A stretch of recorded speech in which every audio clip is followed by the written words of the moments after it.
এই দলটা আজকে লালিত পালিত এই জায়গায় আসছে। তারেক রহমান সাহেব উনি আমার নেতা, আপনারা তো সবার নেতা।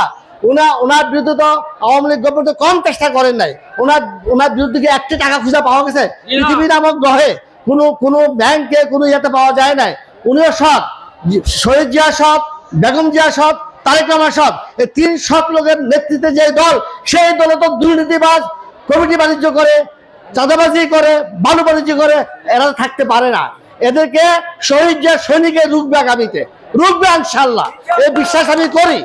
একটা যে বলতে পারি, আমি শহীদ জিয়া আদর্শ দ্বারা অনুপ্রাণিত, বেগম জিয়া আদর্শ দ্বারা অনুপ্রাণিত, এবং তারেক রহমান সাহেব আদর্শ দ্বারা অনুপ্রাণিত, এবং এমকার সাহেবের কাছে শিক্ষণীয়।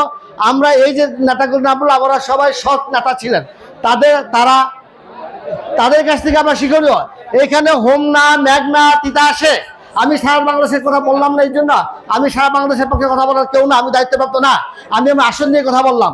এইখানে সৎ লোকের মূল্য অন্যরকম, এটা বারবার প্রমাণিত হয়েছে। এটা কি হয় নাই 96-এর 96 সালে 12ই জুনে যে নির্বাচন হয়েছিল, সেই নির্বাচনের পাশে জাহাঙ্গীর সাহেব ইলেকশন ছিল। সেই জাহাঙ্গীর ইলেকশনে তো আমাদের এখন যে নেতা এখানে চাচ্ছেন, হ্যাঁ, এখান থেকে হোমনা, মেঘনা থেকে, তিনিও তো জাহাঙ্গীর সাহেবের ইলেকশন করেছেন।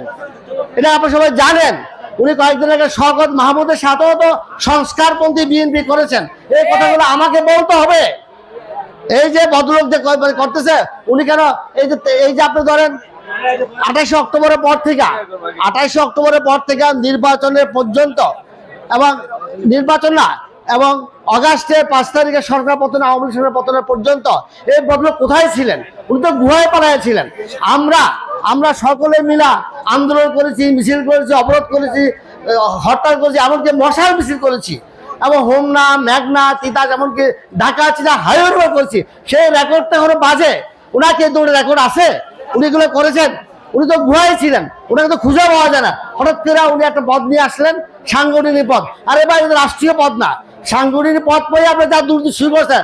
আপনি যদি রাষ্ট্রীয় কোনো পদ পান, আপনি দেশটা বিক্রি করে দিবেন, রাষ্ট্রটাকে বিক্রি করে দিবেন, আপনি রাষ্ট্রটা বিক্রি করে দিবেন। সাংগঠনিক পদ এটা তো দেওয়া হয়েছে আপনাকে সংগঠনকে শক্তিশালী করার জন্য।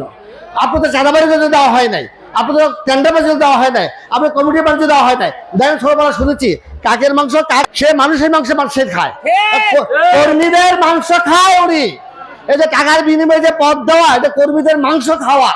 এই যে আওয়ামী লীগ থেকে যে টাকার বিনিময়ে পদ দেওয়া, এবং তার মিটিংয়ে, তার জনসভায় এক কর্মী, আওয়ামী লীগের কর্মী, আগের কর্মী বলে বলছে জয় বাংলা। ভাই, এই জয় বাংলা যে বললো, এতে কি মিন করে? এবং বরকতুল্লাহ পুরুষরা বলেছে, যারা আওয়ামী লীগ করে তারা 5-10 বছর পিছনে থাকবে, আমার দলের যারা কর্মী তারাই নেতা হবে। আজকে আপনারা আসছেন অনেক কষ্ট করে। আমার শ্রদ্ধেয় টিচার, আমার শ্রদ্ধেয় মামা, বিএনপি নির্বাহী কমিটির সদস্য, উনি ঢাকা থেকে